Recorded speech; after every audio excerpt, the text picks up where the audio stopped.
بسم اللہ الرحمن الرحیم والحمد للہ رب العالمین والصلاة والسلام علی سید المرسلین وعلی آلہ وصحبہ اجمعین، اما بعد۔ محترم ناظرین کرام، احکام دین کا پروگرام لے کر حاضر ہوں۔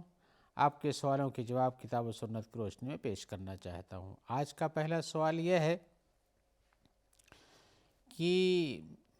میرے پاس کبھی کبھی ایسی ضرورتیں پڑ جاتی ہیں جس میں مجھے اپنے بھائیوں یا اپنے دوستوں کا سامان لینا پڑتا ہے۔ سوال میرا یہ ہے، پوچھتے ہیں کہ کبھی مجھے میری اپنی ضرورت پر اپنے بھائی کے کسی سامان سے لے لوں جبکہ وہ نہیں ہے، اور مجھے پورا یقین ہے کہ اگر میں نے لے لیا ہے اور اس کو بتاؤں گا تو اس کو کچھ بھی ناراض نہیں ہوگا بلکہ اس سے خوشی ہوگا۔ سوال ہوگا یہ ہے، کیا اس کی غیر حاضری میں اس کا استعمال کر سکتا ہوں اپنی ضرورت پر یا نہیں استعمال کر سکتا ہوں؟ تو جواب میں کہوں گا کہ بھائی حقیقت یہ ہے کہ دوسرے کا مال آپ کے لیے جائز نہیں ہے۔ یعنی ہر آدمی کے مال کی اپنی جگہ پر ایک حرمت ہے، اس کا حق ہے، کسی دوسرے کو استعمال کا حق نہیں پہنچتا ہے الا کہ وہ اجازت دے دے۔ آپ کا ایک درمیانی شکل بیان کرتے ہیں کہ وہ مجھ سے اتنا ہے کہ اتنا کلوز ہے، اتنا قریبی ہے کہ اگر میں نے استعمال کر لیا اور بتایا تو بالکل بھی ناراض نہیں ہوگا بلکہ یہ کہا گا ٹھیک کیا آپ نے۔ تو اس سلسلے میں کہوں گا کہ آپ کو حق پہلے تو یہ بات یاد رکھنا چاہیے، بھلے سے اس نے آپ کو سے کہا ہو یا آپ جانتے ہوں تب بھی آپ کو اس کی اجازت کے بغیر استعمال نہیں کرنا چاہیے۔ لیکن اگر ایسی صورتحال کوئی آ جاتی ہے جہاں آپ کو اس کا مال استعمال کرنے کی ضرورت پڑ جاتی ہے اور اس کے بغیر کام نہیں چل رہا ہے اور آپ یہ جانتے ہیں کہ وہ آپ آنے کے بعد آپ سے ناراض نہیں ہوگا، تو اتنے پورے یقین کے ساتھ آپ استعمال کر لیتے ہیں، لیکن اس سے بیان کرنا ضروری پھر بھی ہے۔ مثال کے طور پر آپ کے پاس کوئی مہمان آ جاتا ہے، آپ کے پاس اس کی مہمان نوازی کے لیے کسی سامان کی ضرورت ہے جو آپ کے پاس نہیں ہے، آپ کے بھائی کے پاس یا آپ کے دوست کے پاس ہے جس کے بارے میں آپ بہت اعتماد رکھتے ہیں، تو آپ اس صورت میں استعمال کر لیں اور اس کے بعد اس کو بتا دیں۔ لیکن اگر ضرورت نہیں ہے تو پھر ہر مسلمان، ہر آدمی کا مال اپنی جگہ پر اس کا ہوتا ہے، اس کی ملکیت ہے، اس کا تصرف۔ آپ کسی دوسرے انسان کے مال میں بلا جائز کے تصرف نہ کریں، لیکن اگر جیسی صورتحال آپ نے بیان کی ہے اس میں گنجائش ہے، لیکن جب ضرورت پوری نہ ہوتی ہو اس کے بغیر تب، اور جب آپ کو یقین ہے کہ اس میں کوئی اختلاف نہیں ہونے والا ہے۔ لیکن اگر بالفرض مان لیا آپ نے استعمال کر لیا اور آنے کے بعد اس نے ناراضگی ظاہر کی تو پھر آپ کے اوپر واجب ہے کہ اس کا بدل اس کو واپس کریں، اس لیے کہ آپ نے اولاً تو استعمال کیا اور آپ کا یقین اپنی جگہ پر جو تھا وہ صحیح نہیں نکلا، دوسرے چونکہ مال دوسرے کا تھا اور اس کو پسند نہیں ہے تو آپ کو اس کے مال کا بدل یا اسی طرح کا مال واپس کر دینا چاہیے۔ آئیے ایک دوسرے سوال کی طرف آتے ہیں جس میں ہمارے بھائی پوچھ رہے ہیں کہ ہم شریعت کے کچھ چیزوں کو پڑھتے ہیں، ان میں سے ایک ہبہ کرنا ہوتا ہے، ایک صدقہ دینا ہوتا ہے، ایک ہدیہ دینا ہوتا ہے، یا کسی بھائی کی یوں ہی مدد کرنی ہوتی ہے، یہ سب الفاظ ملتے ہیں۔ تو کیا یہ سب مجموعی طور پر لوٹ کر ایک ہی معنی اور حکم رکھتے ہیں کہ یہ سب الگ الگ چیزیں ہیں؟ صدقہ کرنا، ہبہ کرنا، اسی طرح سے مدد کرنا، یا کہ اور بھی اس طرح کے جو الفاظ ہوتے ہوں وہ استعمال کیے جائے۔ تو سب سے پہلے ایک چیز جاننا چاہیے کہ ہبہ اور صدقہ میں فرق ہے۔ بعض شکلیں تو ہبہ یا صدقہ کی طرف لوٹ آتی ہیں ان میں سے، لیکن ہبہ اور صدقہ دو چیزیں ہیں جن کو الگ الگ سمجھنا چاہیے۔ صدقہ دینا تو آپ کے نزدیک شاید واضح ہی ہوگا، لیکن ہبہ کرنا یا گفٹ دینا کہہ لیجئے، عطیہ دینا، یہ الگ چیز ہوتی ہے۔ ان میں جواب یہ ہے کہ ہبہ میں آدمی جو ہبہ کرتا ہے، یعنی جو ہدیہ دیتا ہے، یعنی ہدیہ دیتا ہے یا ہبہ کرتا ہے، دونوں ایک ہی معنی میں رکھیے، تو یہ کسی کی محبت میں دیتا ہے یا کہ اس کی عزت افزائی کے لیے دیتا ہے، یا اس سے محبت اور پیار کرتا ہے اس لیے اس کو دیتا ہے،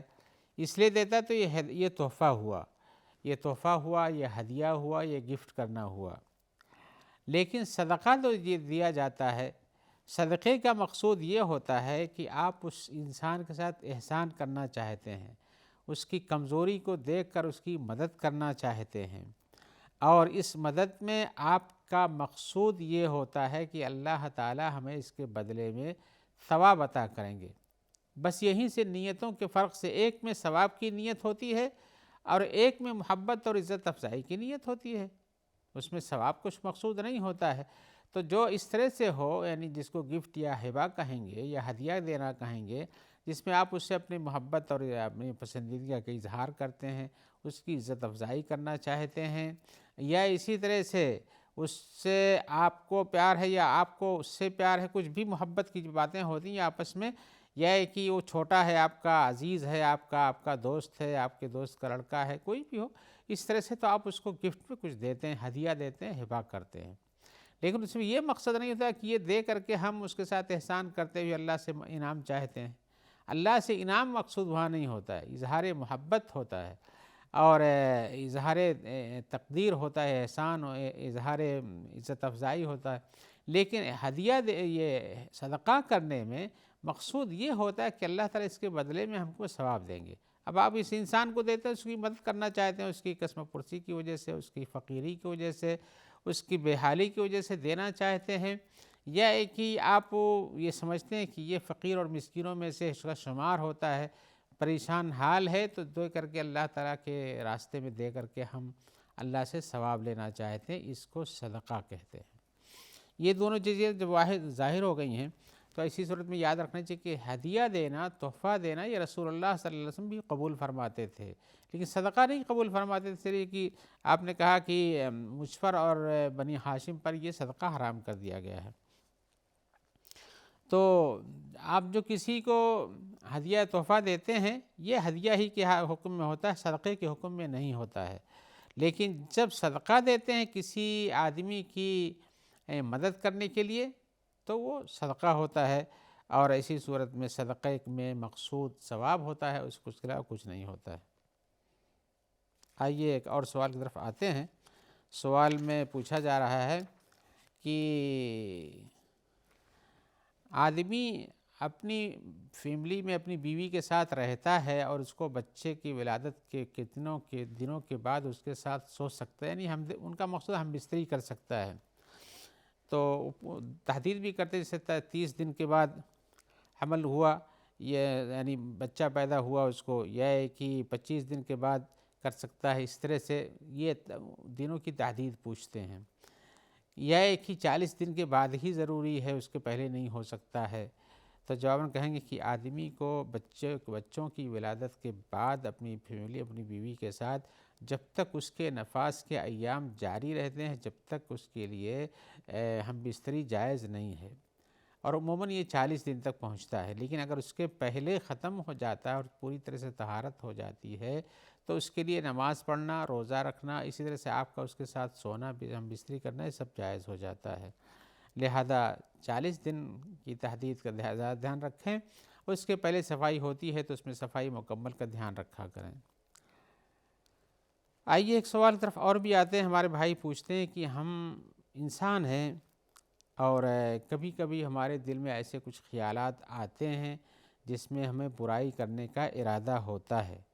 مثال کے طور پر مجھے کبھی ہوتا ہے کہ فلاں چیز کسی کی چرا لیں، یا کہ ہم فلاں سے زنا کر لیں، جبکہ مجھے وہ کہتے ہیں، جبکہ مجھے یقین ہے کہ شاید ایسی صورتحال اگر ہمارے سامنے آ بھی جائے تو ہم ایسا نہ کر سکیں گے، لیکن خیالات ایسے بنتے ہیں۔ تو وہ اپنے ان خیالات کے بارے میں پوچھتے ہیں کہ کیا ان خیالات کے آ جانے سے انسان گنہگار ہوتا ہے یا نہیں؟ ہم جواب میں کہیں کہ انسان کے اندر غلط خیالات کے آنے سے گناہ نہیں بنتا ہے، چاہے وہ غلط کام کے بارے میں جیسے سوچتا ہو، زنا سوچتا ہو، چوری سوچتا ہو، شراب خوری سمجھتا ہو، کچھ بھی ہو، جب تک اس کام کو کر نہیں لیتا ہے۔ جب اس کام کو کر لیتا ہے تو اس پر گناہ ہو جاتا ہے، لیکن اس کے پہلے گناہ نہیں ہوتا ہے۔ حدیث میں آیا ہوا ہے، ان اللہ تجاوز عن امتی ما حدثت به انفسها ما لم تعمل او تتکلم۔ اللہ تبارک و تعالی نے ہماری امت سے ان چیزوں کو معاف کر دیا ہے جو اس کے دلوں میں پیدا ہوتا ہے جب تک کہ اس پر عمل نہ کر لیں یا وہ بات کہہ نہ دیں۔ اس لیے کہ دل کے ارادے کا اظہار دو طرح سے ہوتا ہے، یا تو زبان سے کرتا ہے یا ایک ہی انسان اپنے اعمال سے کرتا ہے، ہاتھ پیر سے کرتا ہے۔ تو جو چیز جس کا تعلق جس سے ہو، عملی طور پر جب وہ چیز ہو جاتی ہے، مثال کے طور پر کوئی سوچتا ہے دل میں ہم اس فلاں کو ملے گا تو بہت گالی دیں گے، لیکن ملتا ہے تو گالی نہیں دیتا، زبان سے نہیں ادا ہوتی کوئی چیز۔ یا ایک ہی سوچتا فلاں مل جائے تو اس کے ساتھ ہم یہ کام کریں گے یا اس کا مال چرا لیں گے، مال مل جائے تو، لیکن چراتا نہیں ہے۔ یہ عملی کام ہوا جو ہاتھوں سے ہوتا ہے۔ تو زبانی کام ہو یا عملی کام ہو، ہاتھ پیر اور اعضاء سے ہونے والا ہو، جب تک کہ ما حدثت بھی انفسہم ما لم تعمل او تتکلم کے درجے میں آتا، جب تک وہ عملی طور پر کر نہ لے یا اس کو زبان سے کہہ نہ دے۔ تو جب یہ اس طرح سے ہے تو آپ کا یہ سوچنا آپ کے لیے گناہ کا باعث نہیں بنتا ہے۔ ایک دوسری حدیث میں الفاظ اس طرح آئے ہوئے ہیں، من ہم بسیئۃ فلم یفعلھا، جو آدمی کسی برائی یا گناہ کا ارادہ کرے اور اس کو نہ کرے، لم تکتب علیہ، تو اس پر وہ چیز لکھی نہیں جاتی ہے، یعنی گناہ اس کے نام پہ درج نہیں ہوتا ہے۔ اور ایک لفظ میں اور بھی حدیث کا الفاظ ہے، من کتبت لہ حسنۃ لأنہ ترکہا من جرائی، یہ بھی بخاری مسلم کی حدیثوں میں سے ہے کہ اگر کوئی آدمی برائی کا ارادہ کرتا ہے اور پھر ارادے کے بعد جب وہ برائی سامنے آتی ہے تو اللہ کے خوف سے چھوڑ دیتا ہے، نہیں کرتا ہے، تو حدیث میں آیا کتبت لہ حسنۃ، تو اس کے لیے اس چھوڑ دینے پر ایک نیکی لکھی جاتی ہے، لأنہ ترکہا من جرائی، اس لیے کہ اس نے چھوڑ دیا ہے میرے خوف سے۔ تو اللہ تعالیٰ کے خوف سے آدمی اگر گناہ کا وقت آ جاتا اور گناہ نہیں کرتا، جبکہ اس کے پہلے اس گناہ کے بارے میں سوچتا تھا، تو اس کا چھوڑ دینا بھی ایک نیکی بن جاتا ہے۔ گناہ تو نہیں کیا، گناہ نہیں بنتا ہے۔ گویا یہ ہے کہ اگر اللہ تعالیٰ کے ڈر سے جس گناہ کو کرنا چاہتا ہے چھوڑ دیتا تو یہ بھی نیکی بن جاتا ہے، اور اگر اس نے گناہ کا ارادہ کیا اور نہیں کر سکا کسی سبب کی وجہ سے یا چھوڑ دیا تو گناہ نہیں کیا، تو اس پر گناہ نہیں درج ہوتا ہے۔ ایک بات یہاں تفصیل میں یاد رکھنی چاہیے کہ اگر کوئی آدمی کسی گناہ کا ارادہ کرتا ہے اور یعنی دل میں نیت ہے، عقل میں تفکیر ہے اس کے بارے میں، اور اس کے بعد پھر اس کے پیچھے عملی طور پر کوششیں کرتا ہے، بار بار اس راستے پہ جاتا ہے، اس کے لیے تدبیریں اختیار کرتا ہے، سب کچھ کرتا ہے، لیکن ہوتا ہے ایسا کہ کر نہیں پاتا، کوئی ایسی چیز آ جاتی جو اس کو روک دیتی ہے۔ تو ایسی صورت میں یہاں یہ بات سمجھنا چاہیے کہ اس نے اپنے ارادے کی تکمیل میں کوئی کمی نہیں چھوڑی، اس کے لیے بھرپور کوشش کرتا رہا، تو یہ کوشش کرنا اس کے لیے گناہ ہے، ایک گناہ ہے۔ اور اگر وہ چھوڑ دیتا ہے، ارادہ کیا اور گناہ کا وقت آ بھی گیا، اس کے لیے میسر ہو گیا، پھر بھی نہیں کیا، تو اس کا چھوڑ دینا اس وقت ایک بہت بڑی نیکی ہے۔ اس کی مثالیں بھی حدیثوں میں ہیں۔ اس آدمی کی مثال جس نے اپنے چچا زاد بہن سے زنا کرنا چاہے، بنی اسرائیل کی مثال اللہ کے رسول نے دیا ہے، اور اس کے بعد وہ وقت آیا کہ اس غریبی آ گئی، بڑی فقیری اور بھوکمری کا وقت آ گیا، وہ عورت پریشان ہو گئی، اس کے پاس قرضہ مانگنے کے لیے آئی، تو اس نے کہا ٹھیک ہم دیں گے لیکن تم ہمیں ایسا کرنے دو۔ تو جب وقت آیا تو اس نے کہا کہ اللہ سے ڈرو، اللہ تعالیٰ نے جس چیز کو تمہارے لیے حرام قرار دیا اس کو مت خراب کرو، تو اس نے چھوڑ دیا اللہ کے ڈر سے۔ اور جبکہ فاسق فاجر مشہور تھا، لیکن جب اس کی موت ہوئی تو اس کے لیے اس کو مومن لکھا گیا۔ یا اسی طرح سے کوئی ہے جو گناہ کرتا ہے، ارادہ کرتا ہے اور اس کے لیے کوششیں کرتا رہتا ہے لیکن کامیابی نہیں بنتی ہے، تو وہاں گناہ ہوتا ہے۔ لیکن اگر ارادہ کیا تھا اور پھر وقت بھی مل گیا نہیں کیا، جیسے مثال ہم نے دی جو حدیث میں ہے، تو اس کے لیے نیکی لکھی جاتی ہے۔ آئیے ایک اور سوال کی طرف جو ہماری مسجدوں میں واقع ہوتا ہے، جس کو ہمارے بھائی پوچھ رہے ہیں کہ ہم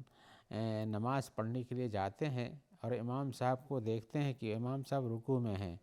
تو رکوع میں پہنچنے سے پہلے ہم ابھی راستے ہی میں ہوتے ہیں، تو ہم اپنا پیر ذرا زور سے پٹکتے ہیں تاکہ امام صاحب کو پتہ چلے کہ کوئی پیچھے سے دوڑ کے آ رہا ہے، یا ایک ہی کرتے ہیں، ایسے آواز نکالتے ہیں جس سے پتہ چلتا ہے امام صاحب کو کہ پیچھے لوگ ملنا چاہتے ہیں، تو اس سے ہمارا مقصد یہ تھا کہ امام صاحب ابھی رکوع ہی میں رہیں یہاں تک کہ ہم رکوع میں پہنچ جائیں۔ یہ سوال کرتے ہیں کہ کیا ہمارا اس طرح سے کرنا درست ہے؟ رکوع پانے کے لیے امام صاحب کو تنبیہ کرنا، چاہے کچھ لوگ کہتے ہیں ان اللہ مع الصابرین بھی پڑھتے ہیں، ان اللہ مع الصابرین پڑھتے ہیں، اللہ تعالیٰ صابروں کے ساتھ ہے، یعنی آپ بھی صبر کرو ہم پہنچ رہے ہیں، یہ ہے کہ آواز دیتے ہیں،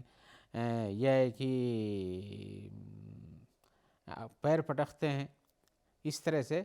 جس سے اندازہ ہو کہ امام صاحب سے ملنا چاہتے ہیں تو سوال کرتے ہیں کیا یہ درست ہے، تو جواباً ہم یہ کہیں کہ نہیں یہ درست نہیں ہے۔ یہ کام ان اللہ مع الصابرین پڑھنا امام صاحب کو سناتے ہوئے، یا ہے کہ کہیں صبر کرو، یا اسی طرح سے کھانسنا یا آواز پیر سے نکالنا، پیر پٹکنا، یہ سارے کام درست نہیں ہیں، امام صاحب کے سامنے یہ سب کرنے کی ضرورت نہیں ہے، اس لیے کہ حدیث میں اس کا دوسرا طریقہ بتایا گیا ہے۔ یہ طریقہ نہیں ملا کہ آپ امام صاحب کو اس انداز سے بتائیں کہ اس طرح، بلکہ حدیث میں تو یہ بتایا گیا ہے کہ جب تم اذا سمعتم الاقامۃ فامشوا الی الصلاۃ ولا تسرعوا، جب تم نماز کی اقامت سنو، اللہ اکبر اللہ اکبر اشہد ان لا الہ الا اللہ اشہد ان محمد رسول اللہ، یعنی اقامت جب ہوتی ہے وہ سنو، تکبیر جب ہونے لگتی ہے تو نماز کے لیے چلو، یعنی نماز کی تیاری کر کے نماز کے پاس کھڑے ہو جاؤ، ولا تسرعوا، اور تیزی نہ کرو، فما ادرکتم فصلوا وما فاتکم فاتموا، اور جو تم جو ملے وہ پڑھو، اور جو چھوٹ جائے اس کا اتمام کر لیا کرو۔ تو اس سے پتہ یہ چلتا ہے کہ آدمی کو نماز کے لیے اطمینان سے آنا چاہیے، اطمینان سے مسجد میں چلنا چاہیے، شور نہیں مچانا چاہیے، کسی طرح کے الفاظ نہیں ادا کرنا چاہیے، پیر نہیں پٹکنا چاہیے، بلکہ حدیث میں کہ جتنا پاؤ پڑھو، اور جو چھوٹ جائے اس کو پورا کر لیا کرو۔ یہ طریقہ کار ہے، لہذا اس طرح کی تشویش کرنا، نماز میں خلل ڈالنا، اپنے لیے امام صاحب کو روکنا، یہ درست بات نہیں ہے، اس سے آپ باز آ جائیے اور دوسروں کو بھی اس سے روکیے۔ اللہ تعالیٰ ہمیں اچھے کاموں کی توفیق دے، اور اسی کے ساتھ ہم آپ سے امید رکھتے ہیں کہ انشاءاللہ ہمارے اس پروگرام سے آپ مستفید ہوتے ہوں گے، اور ہمارے ناظرین اس کو سنیں گے اور دیکھیں گے، دوسروں کو بھی بتائیں گے، اور اسی طرح سے ہم دعا کرتے ہیں کہ اللہ تعالیٰ آپ کو خیر سے رکھے، اور جو لوگ آپ تک اس پروگرام کے پہنچانے میں تعاون دیتے ہیں اللہ تعالیٰ ان کا بھی تعاون فرمائے۔ السلام علیکم ورحمۃ اللہ وبرکاتہ۔